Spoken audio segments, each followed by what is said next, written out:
eyes widen as you pass by the colorful rainforest coastline and begin the journey up the river to Lopburi.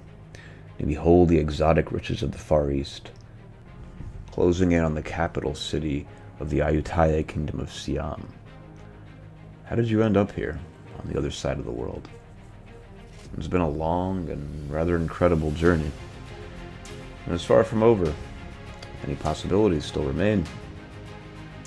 You started out long ago as a child on a little Venetian-held island in the Mediterranean, off the coast of Turkish-controlled Greece. You made your way to merry old England, served as a mercenary on the seas, sailed with the French, learned so many languages. It all prepared you for this moment, this opportunity. You feel yourself sweating, perhaps in part from the tropical heat, but partly from the apprehension as King Narai's court draws near.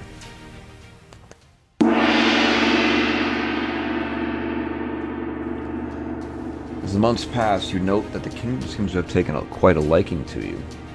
After all, you have a most impressive resume and set of skills. All the languages you know, naval warfare experience, military strategy, diplomatic finesse. This could be quite the opportunity. Only you must be careful not to make enemies in the wrong places.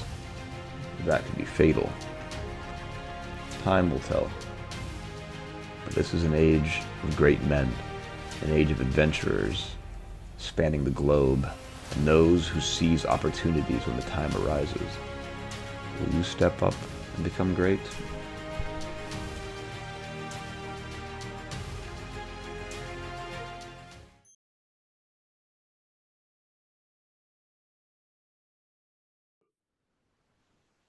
Hello, and welcome to another episode of the Charlie and Andrei podcast. This time we have a rather obscure topic for you, a Greek adventurer of the 17th century known as Constantine Phaulkon. And to give you a brief synopsis of this, imagine a guy from some little island in the Adriatic, kind of Mediterranean Sea area, becoming essentially a top advisor and almost de facto king of Thailand of all places. He spent a lot. He traveled the world, served under the English, the French, the Siamese, and we're gonna take you through this guy's meteoric rise and fall in this kind of early era of globalization. This kind of give you an idea of like what was possible back then for adventures in this increasingly interconnected world. So, Charlie, you can take it away then. Yeah, yeah. Welcome to another episode. This is a kind of a cool little topic that maybe a little esoteric in the sense that not as well known as Andre said, but kind of just fascinated both of us. And yeah, one way to maybe just encapsulate like what an incredible impact this guy had and kind of or what his adventure was in life. His name was Konstantinos Yeraki, right? Which is Greek. Yeraki means falcon in Greek. Also known as Constantine Geraci, which I think would be a more English pronunciation, but also known as Constantine Phaulkon, like Falcon. He There's got that also name with the English, right?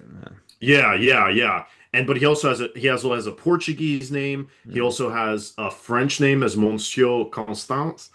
Uh, Constance, yeah. and then he also maybe a lot of this makes sense because he's effectively from the European subcontinent, but he also got a Thai noble name of Chao Phraya Wichwayen, based on his experience in Thailand. And that's kind of like the apex and the crescendo as well of his adventures. But like Andre kind of alluded to, he's sort of from this not exactly random islands, but he starts life, being born under Venetian rule right next to the Ottoman Empire on the island of Cephalonia, um, and is like it gets involved in like probably the Venetian trading things that are going on, He leaves at 13 to go to England and starts living in London. As you can just imagine, that's like, a crazy experience for a 13 Hmm. year old in the 1660s, and gets involved with like the British East India Company. We don't know exactly when, but he masters, obviously, he knew Greek. He evidently learned Latin. He definitely learned English with his experience in England and London, the British East India Company, Yep. learns Portuguese. And then through that, and it makes sense to the British East India Company that he learns Malay and Thai. Oh, And then and that, then don't forget French, of course. That was an important one yes, later. Yeah. yes, yeah. And he definitely becomes very like involved with French politics. But evidently also gets connected with like kind of the business of the British East India Company. He was like a clerk, an accountant, a trader, and like learns about Asian commerce in the region. And then later on, so he's like 13 in the 1660s, right? Because he's born in 1647. He gets to Siam in 1675, and he goes to like Siam, which is modern Thailand, of course, Right. and Well, he like the starts. the origin of Siamese cats and Siamese twins, Yeah, in case you don't know. right. Yeah, exactly. And at that time period, it's a kingdom, right? And he works for this king called King Narai, who is like this ruler of Siam. He's known to be cosmopolitan. He definitely wants to improve diplomatic and linguistic things with the European powers, but obviously doesn't want to be like conquered by them. So he gets, and I think it makes sense. I'm reading a little bit between the lines, but, and I haven't read this explicitly, but if you're King Narai, do you really want a French counselor? Do you want a British or English counselor? You want someone who's like outside of that scope but knows them in very well. Um, and through that he becomes the chief minister, which is effectively the chief minister of foreign affairs, and becomes the prime minister, what we would call prime minister of Thailand. Right, but Uh, then didn't he have dealings with the Chevalier yes, of the yes, court of Louis the XIV? This was during the famous Sun King, Le Roi de Soleil, and I think he actually became favored by that king at some point. Like he went to his court, and because of his exploits and his talent with language and diplomacy and whatnot, he became yes. a prized. Yeah. Absolutely. Totally. Yeah, absolutely. I mean, like you said, this guy was the Sun King. I mean, he had major influence in this like incredibly like what I would say is a globalized time, because not to get off topic, but King Louis wanted to like expand as much as he could, right? Oh He sent yeah, the yeah. La Salle expedition to explore Right. La Louisiana That's right. and also So, Texas. LaSalle. I remember doing a major book report, and I read all about LaSalle, but back as a kid, and I was fascinated by him. But Well, anyway, I'm sure it's you a took tangent. Texas history in elementary school, and Yeah, LaSalle was exactly. like a That was big a part of deal. it. That was a Yeah. part of it.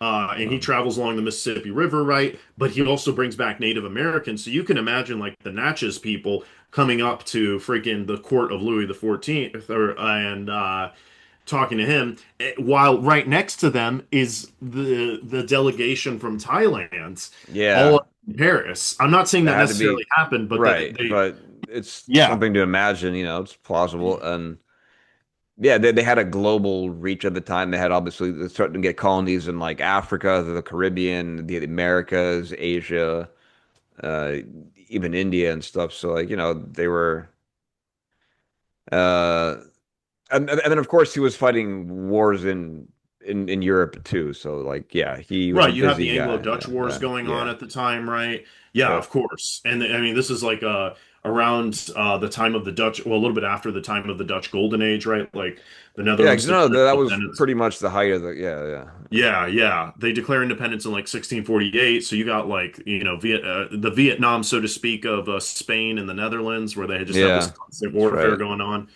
Um, And so, but you're absolutely right. So he has multiple French embassies come to Siam, and he develops like a very close relationship with the Chevalier de Chaumont. Uh, and he helps build, like, he gets French engineers, and he builds this fort with like that's a European style fort in Bangkok. Uh, and that makes sense because the Siamese, they're trying to like balance and counterbalance Dutch and English influence in the region, right? They don't want just the Dutch and English to have like a monopoly. They're trying to get the French to come in, and that was, I think, a good Exactly, yeah. calculated The move, maybe Dutch even East Machiavellian India. in a way. Yeah, the Dutch East India, the English. Yeah, they're all he was trying to kind of play them off against each other and make sure, like one does not become too dominant in the area, I guess. Yeah, and I mean Especially you have to relative to think. French. Yeah. Yeah, the English Civil War had recently happened, and of Right. course the Glorious Revolution, which is where the English bring William of Orange over in 1688, is about to happen. Um, Now that's about to happen. Like the peak of his influence is basically the 1685 to 87, and the peak of the revolution is in 88. But you can imagine all these forces sort of coalescing, and English and Dutch mercantile interests merging just to support your point Yeah, exactly. at the time. Um, but so he brings like French troops, missionaries. He converts to Catholicism because, returning to our former point, he started off as like a Greek Orthodox guy on the island of Cephalonia, and some people think that he's trying to become, convert Siam to Catholicism, which isn't probably too far off of what the I, French I probably believe it. want. Yeah, yeah. Yeah, at But least the French obviously, probably it's more of wanted a to do. it's in this case, religion's like an instrument of power and control, and not. I don't know if this guy was the most moralistic guy from a personal point of view, but I mean, yeah, I mean, I was thinking like, is this the embodiment of a lot of Machiavellian principles, like in yeah, some that's what I'm sense? thinking. He seemed like that Uh, kind of guy, like opportunist and shrewd, and I mean, he yeah, yeah. was I mean, smart, but very intelligent, very intelligent. I mean, it depends from whose perspective you look at it, because getting to the crescendo, kind of like the most intense part, like King Nari, yeah. who he's working for, becomes ill, right? He becomes Mm. sick. And then there's like this, I wouldn't say it's civil war, but there's a struggle for power and succession. And this other noble, Siamese noble, like stages a palace coup while keeping the king alive. He tortures Constantine Phaulkon, gets some sort of statement, and executes him. And then Narai is very upset because he's like, "Why would you do this to my right hand man?" But the other guy was saying, "Well, he was just trying to throw you off the throne." Who knows what's true, right? Maybe he truly was friends with Yeah, King true. Narai. What would have been crazy is like, what if this guy became king of Thailand? Uh, Yeah. but I will say this has always sort of fascinated me since like 10 years ago when I found out about it from family. One thing that's interesting, when I was doing my master's, I was friends with some Thai students, and I asked them, just out of curiosity, do you know about this potentially minor figure in your history? And I understand, like, I have a biased opinion, like, given that I'm Greek, but they told me there was a TV show about this time period that's half drama, like romanticism and everything, and half like history type of thing in Thailand, that was apparently one of the most popular TV shows in Thailand. And they said the way that Chao Phraya, as they referred to him, was portrayed, is that he was kind of this likable figure, and he was kind of like a loving figure, and he wasn't like a bad guy, and he was trying to help out, and maybe he had like a romantic interest and was very loving and popular with I think he was like one of those. I wouldn't say it's like a K drama, but it's kind of just like maybe a little bit over the top, and he was very romantic, and that's probably not really based in the historical record, but it just goes to show he was portrayed in a nice way, I think, on the show. Well, yeah, I mean, I guess yeah, that's one I way to mean, get people kind of invested in the character, but I guess it could also have been interesting if he was kind of conniving and scheming and stuff, and I don't know, but I mean, he it's clearly interesting. was to some extent. I mean, I think like some people see him as like a traitor, an opportunist, right? And others see him as like a visionary and like a diplomat and a reformer and like this globalist ideal. The truth is probably somewhere in the middle. People are always like, "Oh, we need like a globalist thought, Yeah. person." They're trying to make money, and they're trying to secure their place. And he probably wanted to have fun too. He's like, "Dude, I want to leave Kefalonia, go to London, go to Yeah. Thailand, Well, have a good yeah. time." That was he had the opportunity and drive to make it happen. He also didn't he like he bagged like a woman who was like part Japanese, part Portuguese, part Yes. Bengali or something like that. Like And also Catholic. Yeah. another example of like very globalized, international, cosmopolitan person of that I think era. that's kind of beautiful in a way. I mean, if you think of it like Alexander the Great, I'm referring to randomly another Greek figure. He was chastised by his generals for marrying Roxana, yeah, the Persian Roxana. princess, yeah. But I think that was a good move on Alexander's part because Right. he's It like trying helped. to make inroads with Yeah. people. Yeah. Although, yeah, and I think his general Seleucus was also followed in his footsteps and did the same thing, but none of the other generals did, and kind of backfired on things after. But anyway, that's a whole nother story. But yes, it Well, is a good. yeah. I mean, it shows like kind of an international. I don't know, like globalization can be sometimes like a charged word, but it kind of like it shows like an open mind, I would say, and that I think that's Yeah, uh, yeah, I'd agree clearly, with that. yeah. I mean, I Um, think that's just fascinating for this time period. Someone who's Japanese, Portuguese, and Bengali. Because yep. remember, Bengal was like a big deal back in there, and some people hypothesize that Bengal had an industrial revolution that potentially could have mirrored the industrial revolution Hmm. in Western Europe. Really? Um, I haven't heard of this. It's news to me. I mean, just with respect to the textile industry in like the 1700s, like Oh. late Hmm. 1700s, like they had But like but textile oh, that manufacturing. was were the British involved in that though, I or think the Dutch were more involved, Dutch? but I mean, I think after the Battle of Plassey in like 1757, like that was like a no-go. I mean, granted, we're jumping like 80 years into the future, but Yeah. um, it's just interesting to consider. I think nowadays we think of Bengal perhaps as sort of an impoverished area, but I think back then, I mean, it was like one of the states that existed at the time, and was Yeah, yeah. it was a historical, it's geographic, Yeah, ethno-linguistic yeah. term, but yeah, I mean, they were obviously there was like economic activity in the Bay of Bengal, Mhm. Yes. yeah, so.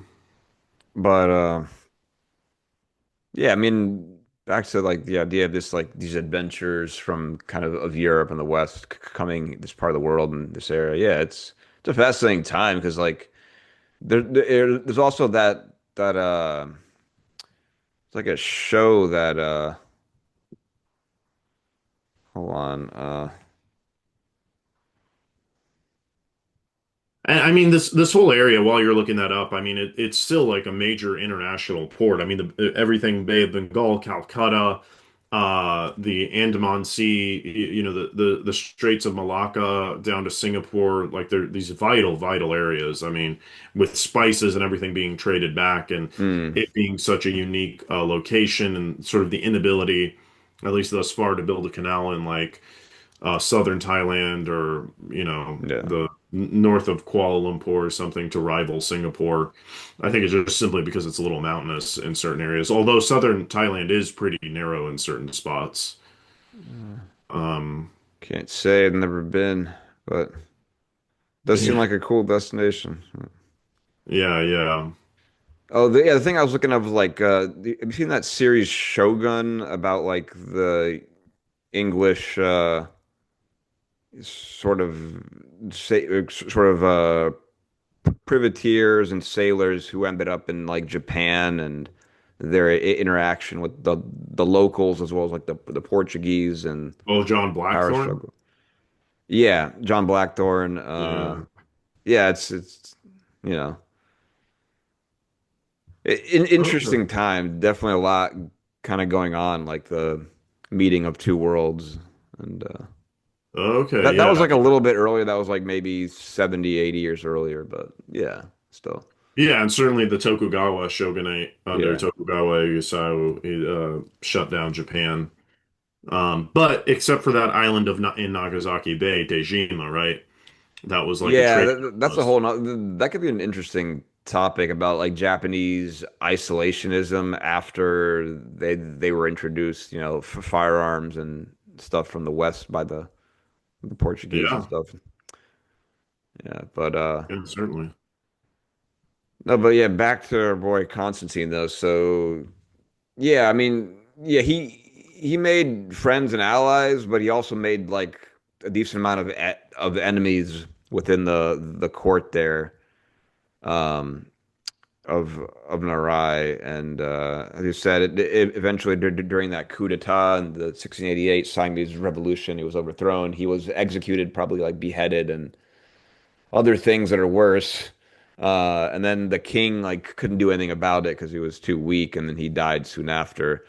This led to like a new kind of dynasty starting in the Thai Ayutthaya kingdom of Siam, led by this guy Petracha. He's a guy who basically Right. overthrew Phaulkon and Narai.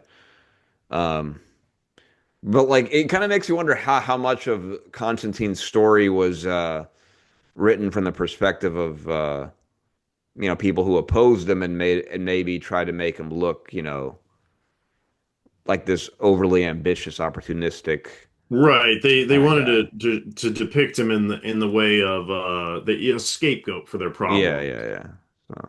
Yeah, yeah. I But mean, that it's interesting that despite that, like you said in that kind of mini series that Taya show that they portrayed him in like a positive way though. I think it's maybe because this guy who deposed him, Petrak, right? Is that his name? Yeah. Petrak. I don't know. Well, like he may have had I mean, he obviously like killed Narai's heirs, right? And he Yeah. marries like the daughter. He seems to be like he went against the pro-French policies that Narai had, and then Yep. Because you probably yeah, saw them as getting too much influence locally. right, right. So, actually, I'd be curious, how long did like Siam or Thailand stay independent of uh European let me I think it see. was yeah. So the Ayutthaya kingdom lasted till 1767,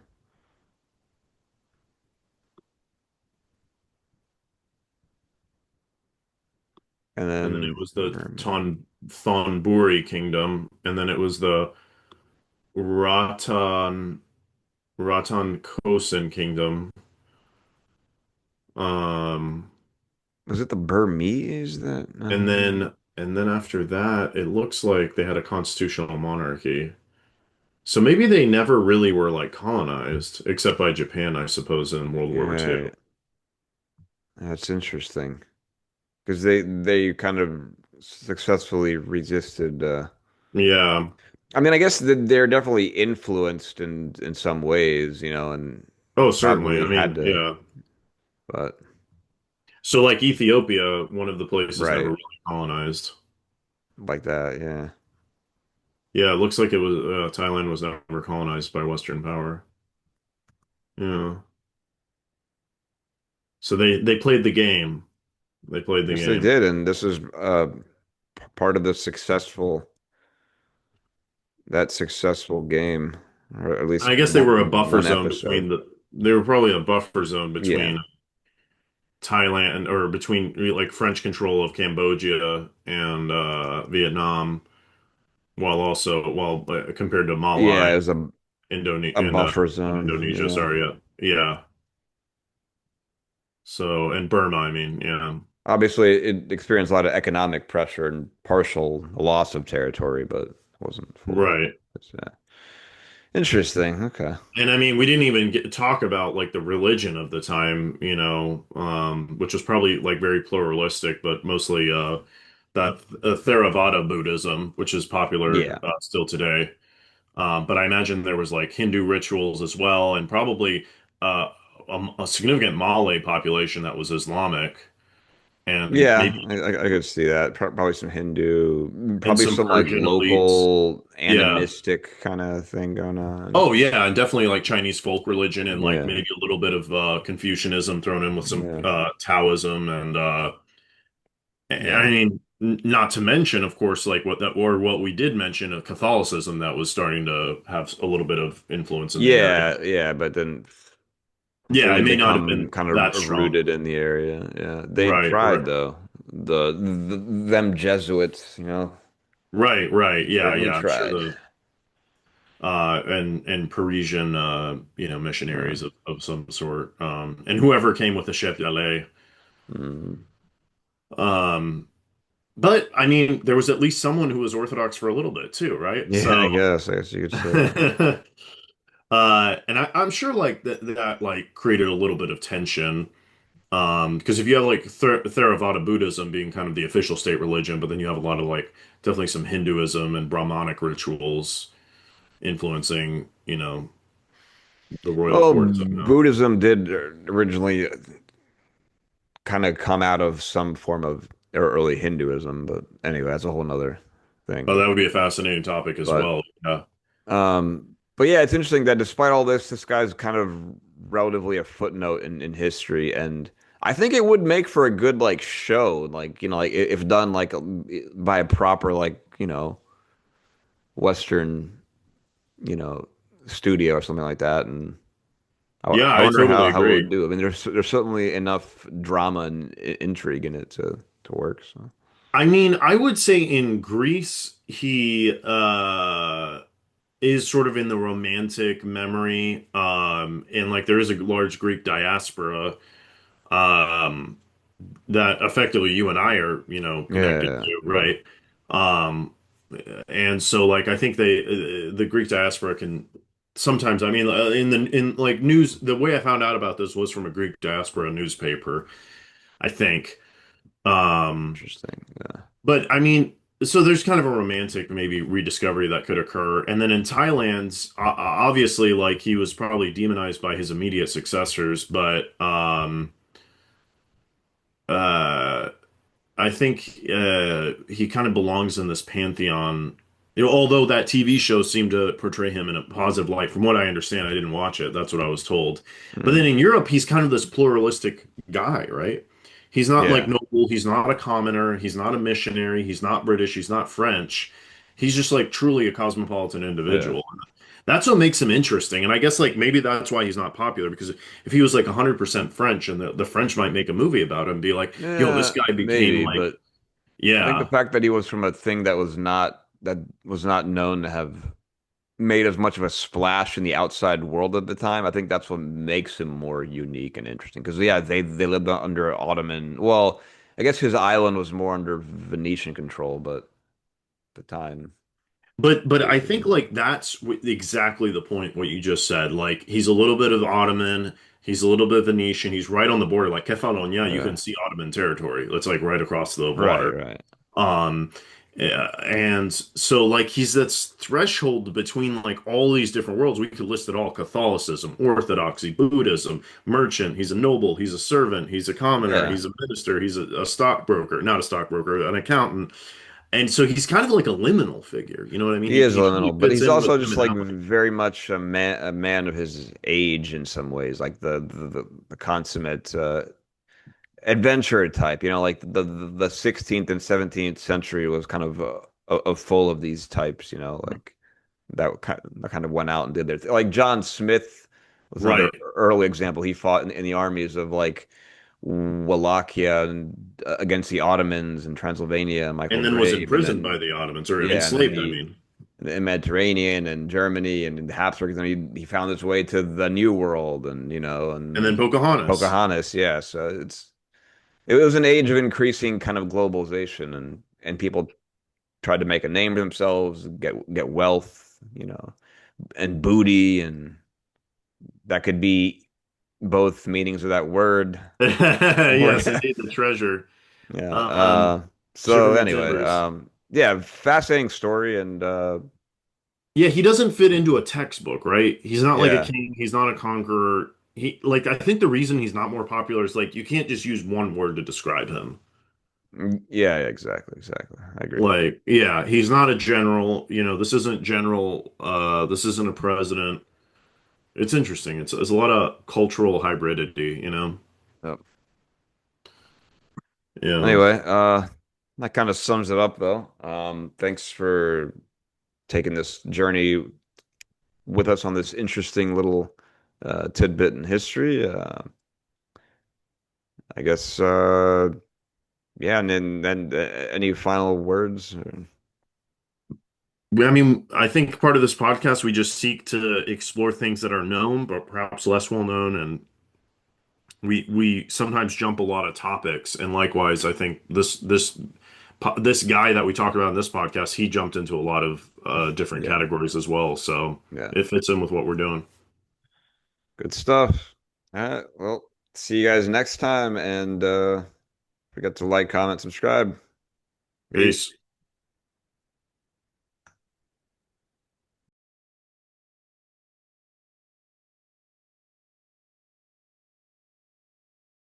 Στην Κεφαλονιά γεννήθη.